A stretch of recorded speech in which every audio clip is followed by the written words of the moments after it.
আজ আপনাদেরকে আমি যে কাহিনী বলতে চলেছি তা সাধারণ কোনো পুরাণের গল্প নয়। এটি এমন এক রাতের গল্প যে রাতে অশুভ শক্তিরা ভয়ে পিছিয়ে যায়। এটি এমন এক দেবীর গল্প যিনি মহাকালের থেকেও গভীর, মহাশক্তির থেকেও তীব্র, যিনি অন্ধকারের দিকে তাকালেই অন্ধকার পলায়ন করে।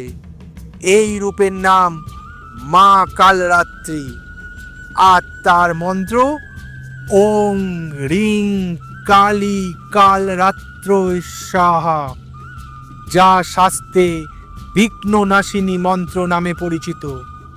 কিন্তু কেন এই মন্ত্রকে এত শক্তিশালী বলা হয়? কে প্রথম এই মন্ত্র জপ করেছিলেন এবং কিভাবে মা কালরাত্রি মানুষের জীবনের বাধা, ভয়, অশান্তি, অকাল বিপদকে দূর করেন?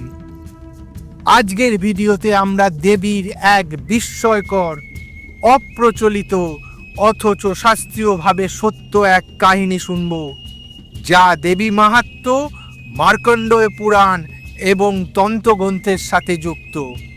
সবাইকে অনুরোধ, ভিডিওটা শেষ পর্যন্ত দেখবে এবং গল্পটা ভালো লাগলে একটা লাইক করে দেবেন। চলুন শুরু করি আজকের কাহিনী, কালরাত্রি বিঘ্ননাশিনী মন্ত্র।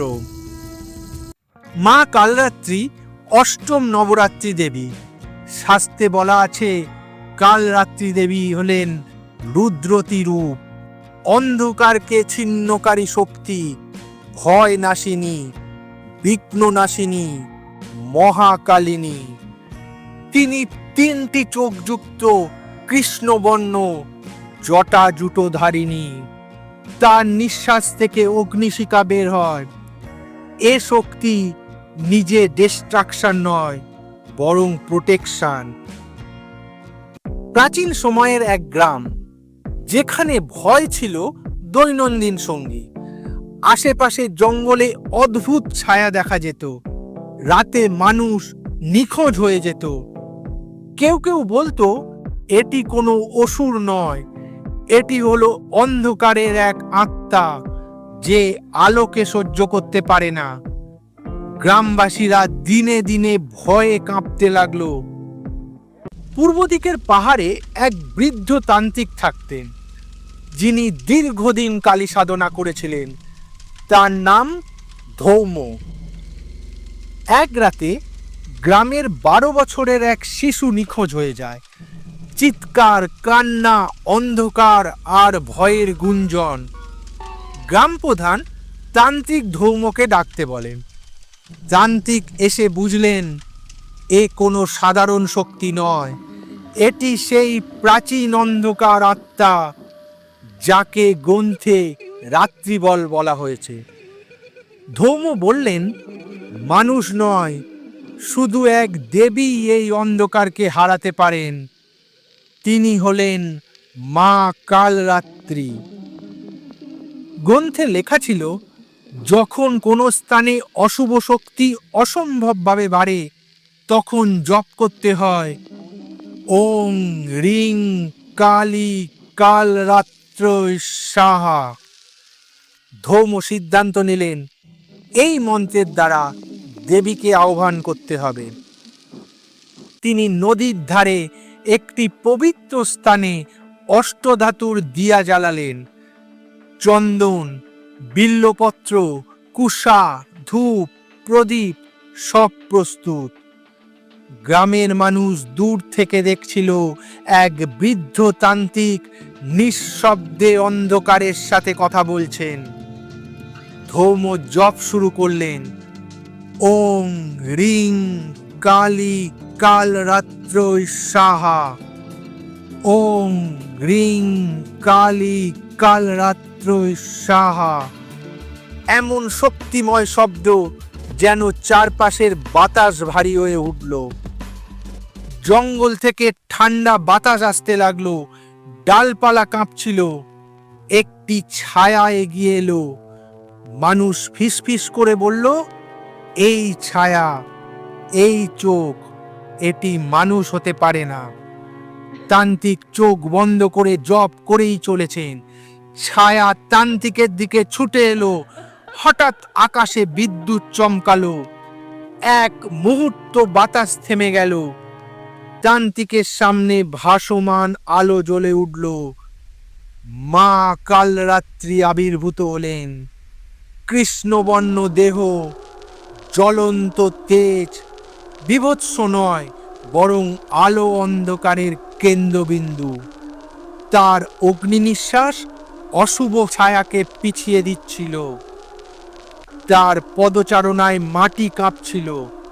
তার চোখ তিনটি, উৎস ছিল মহাশক্তির। এই রূপের শক্তি দেখে ছায়াটি ভয়ে অন্ধকারে মিলিয়ে গেল। এভাবেই দেবী গ্রামবাসীর জীবন রক্ষা করলেন। এই মন্ত্রের অর্থ এবার আমি বলবো। ওং মানে সর্বশক্তি, রিং মানে কালী শক্তির বীজ, কালী মানে সময়ের উৎস, সংহার শক্তি, কাল রাত্র মানে অন্ধকার বিনাশিনী দেবী, সাহা মানে শক্তি গ্রহণ করুন বা জাগরণ হন। এই মন্ত্র মূলত ভয় ভেদ করে, অশুভ দূর করে, বিঘ্ন কাটায়, মানসিক অন্ধকার দূর করে, রাতের ভয় দুঃস্বপ্ন কমায়। গ্রামবাসীরা জেগে দেখল নিখোঁজ শিশুটি একটি পুরনো বটগাছের নিচে অক্ষত অবস্থায় বসে আছে। মানুষ বলল, মা কালরাত্রি আমাদেরকে রক্ষা করেছেন। সেদিন থেকে তারা প্রতি অমাবস্যায় কালরাত্রি মন্ত্র জপ করতে লাগলো। ধৌম বললেন, দেবী অন্ধকার নন, তিনি অন্ধকারের আলো। এখন শুনুন এই মন্ত্র জপের সঠিক নিয়ম। প্রতিদিন সন্ধ্যায় বা রাত 9টার পরে 3 বার, 11 বার বা 21 বার এই জপ করুন। একটি প্রদীপ জ্বালালে মনের ভয় দূর হয়। জপের সময় পিছনে ফিরে তাকাবেন না, আর মনকে স্থির রাখবেন। এই সময় মন স্থির রাখা জরুরি। এখন শুনি বিজ্ঞান কি বলছে। রিং বীজ মন্ত্রের কম্পন স্নায়ুতন্ত্র শান্ত করে, মস্তিষ্কের ফিয়ার সেন্টার কমিয়ে দেয়, নেগেটিভ থট প্যাটার্ন ছিন্ন করে, মনকে আত্মবিশ্বাসী করে। এই কারণে এই মন্ত্রটি সত্যিকারের ফিয়ার ডিসলভিং সাউন্ড ভাইব্রেশন। যদি এই গল্পটা আপনার হৃদয়ে শক্তি, শান্তি বা সাহস জাগিয়ে তোলে, তাহলে বন্ধুদের সঙ্গে অবশ্যই শেয়ার করবেন এবং কমেন্টে লিখে দেবেন জয় মা কালরাত্রি দেবীর জয়, এবং গল্পটা একটা লাইক করে দেবেন। আর আরও এরকম আধ্যাত্মিক কাহিনী ও মন্ত্রের শক্তি জানতে মিথিক বাংলা চ্যানেলকে সাবস্ক্রাইব করতে ভুলবেন না। মিথিক বাংলা, যেখানে পুরাণ জীবন্ত হয়। ধন্যবাদ, ভালো থাকবেন।